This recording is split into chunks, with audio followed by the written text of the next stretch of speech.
कभी सिर्फ खबर नहीं, इनकलाब छापा करता था। नाम था नेशनल हेराल्ड। अब वही नाम हेडलाइंस में है, मगर वजह बदल चुकी है। एक तरफ सत्ता, दूसरी तरफ सबसे बड़ा विपक्ष, बीच में कानून, एजेंसियां और एक सवाल, क्या ये वाकई भ्रष्टाचार का मामला है या फिर एक वेल क्राफ्टेड पॉलिटिकल स्क्रिप्ट। नमस्कार, आप देख रहे हैं मोबाइल न्यूज़ 24। मैं हूं नूपुर सिंह और आज हम उस केस की परतें खोलने जा रहे हैं जिसने भारत की सबसे पुरानी राजनीतिक विरासत को सवालों के घेरे में लाकर खड़ा कर दिया है। एक केस जिसने संसद से कोर्ट तक और कोर्ट से जनता तक हर जगह हलचल मचा दी है और जिस केस की गूंज अब बिहार विधानसभा चुनाव 2025 तक पहुंच चुकी है।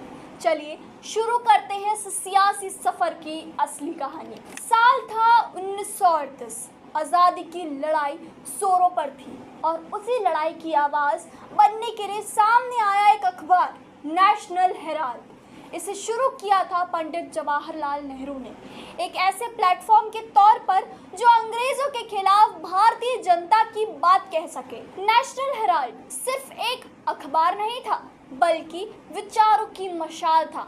आज़ादी के बाद इस अखबार की बागडोर एसोसिएटेड जर्नल्स लिमिटेड यानी AJL के पास रही और ये अखबार कांग्रेस की विचारधारा को आगे बढ़ाता रहा। लेकिन 2008 में वित्तीय घाटे की वजह से अखबार की छपाई बंद हो गई। AJL पर उस वक्त करीब 90 करोड़ रुपए का कर्जा था, जिसे कांग्रेस पार्टी ने माफ कर दिया। इसी कर्ज की रिकवरी के नाम पर 2010 में एक नई कंपनी बनाई गई, यंग इंडियन प्राइवेट लिमिटेड। इसमें 76% हिस्सेदारी सोनिया गांधी और राहुल गांधी की रही। लेकिन इतिहास सिर्फ बीता हुआ कल नहीं होता, कभी कभी वो लौट कर आता है, आरोप बनकर, दस्तक देकर। नवंबर 2012 में बीजेपी नेता सुब्रमण्यम स्वामी ने एक बड़ा आरोप लगाया कि यंग इंडियन ने AJL की 2000 करोड़ की संपत्ति पर सिर्फ 50 लाख में कब्जा कर लिया। उन्होंने दावा किया कि ये मनी लॉन्ड्रिंग और धोखाधड़ी का मामला है। इसी के बाद केस ने अदालत का रास्ता पकड़ा। यहीं से शुरू हुआ एक लंबा कानूनी संघर्ष, जहां गांधी परिवार को कोर्ट में तलब किया गया।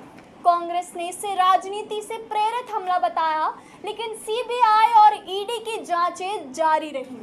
2014 में केंद्र में बीजेपी सरकार आने के बाद इस केस को लेकर ED और IT विभाग हरकत में आए।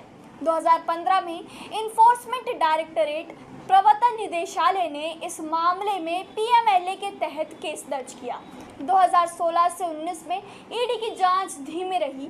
इस दौरान कांग्रेस ने लगातार आरोप लगाए कि यह मामला राजनीतिक बदले की कार्रवाई है। 2020 में कोर्ट में दस्तावेजों की मांग और सुनवाई तेज हुई।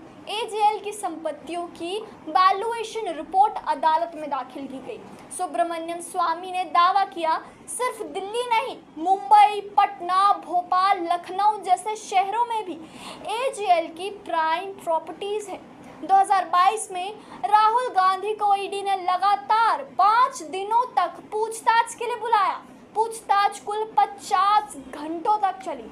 सोनिया गांधी से भी 3 बार पूछताछ हुई। ED ने AJL की दिल्ली स्थित हेराल्ड हाउस और मुंबई, लखनऊ की प्रॉपर्टीज पर छापेमारी की। जुलाई 2022 में ED ने यंग इंडियन के खातों को अटैच किया और संपत्ति के रिकॉर्ड जब्त किए।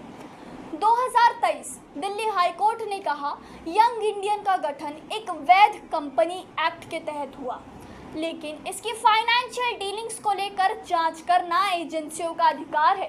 2024 कांग्रेस ने दिल्ली हाई कोर्ट के फैसले को सुप्रीम कोर्ट में चुनौती दी और फिर आया 2025 का हाल ही का मामला। दिल्ली हाई कोर्ट ने फिर से कहा, यह मामला प्रथम दृष्टया मनी लॉन्ड्रिंग और धोखाधड़ी से जुड़ा प्रतीत होता है, इसलिए ED की जांच रोकी नहीं जा सकती।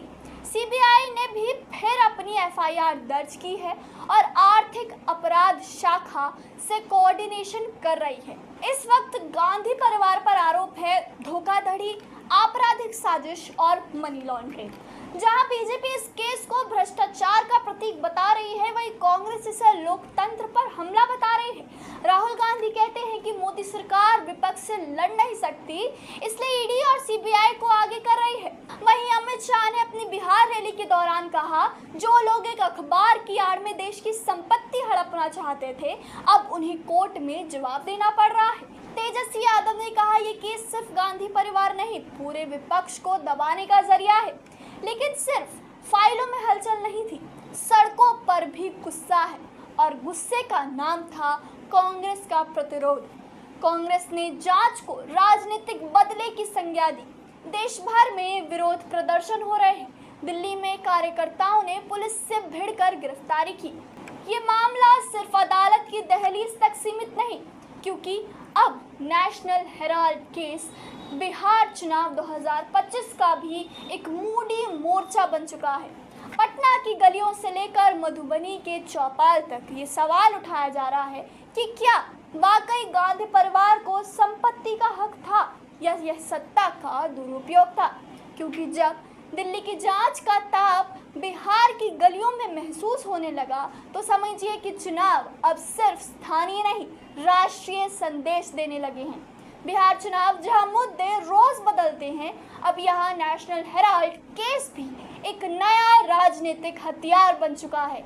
एक तरफ एनडीए जो इसे भ्रष्टाचार का प्रतीक बता रहा है, दूसरी तरफ इंडी गठबंधन इसे लोकतंत्र पर हमला कह रहा है। जनता के लिए सवाल वही पुराना है, विकास चाहिए या बदले की सियासत। एक अखबार जो कभी आज़ादी की आवाज़ था, अब अदालत के कटघरे में है। कहानी अभी खत्म नहीं हुई है, मगर ये बता रही है कि भारत में अब सियासत भाषणों से नहीं, मुकदमों से चलती है, और फैसला वो जनता भी सुनाएगी, अदालत भी।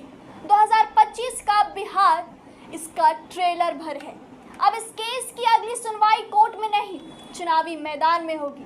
2025 का बिहार विधानसभा चुनाव सिर्फ रोजगार, महंगाई या जातीय समीकरणों पर नहीं, बल्कि एक और सवाल पर होगा, क्या विपक्ष वाकई निशाने पर है या कानून अपना काम कर रहा है। हर पोस्टर, हर भाषण, हर वोटिंग बूथ पर नेशनल हेराल्ड का साया होगा, और शायद फैसला भी वहीं से निकल कर आएगा। इस संदर्भ में मोबाइल न्यूज़ 24 की टीम लगातार बिहार के गांव-गांव, शहर-शहर जाकर वहां का चुनावी हाल जान रही है, और लोगों से जान रही है कि क्या जनता को लगता है ये वाकई भ्रष्टाचार का मुद्दा है या फिर एक सियासी स्क्रिप्ट। जुड़े रहे हमारे चैनल से ऐसी तमाम देश और दुनिया की न्यूज़ से अपडेटेड रहने के लिए चैनल को सब्सक्राइब करें, वीडियो को लाइक करें, वीडियो अच्छा लगा हो तो इसे ज़रूर शेयर करें। नमस्कार, धन्यवाद।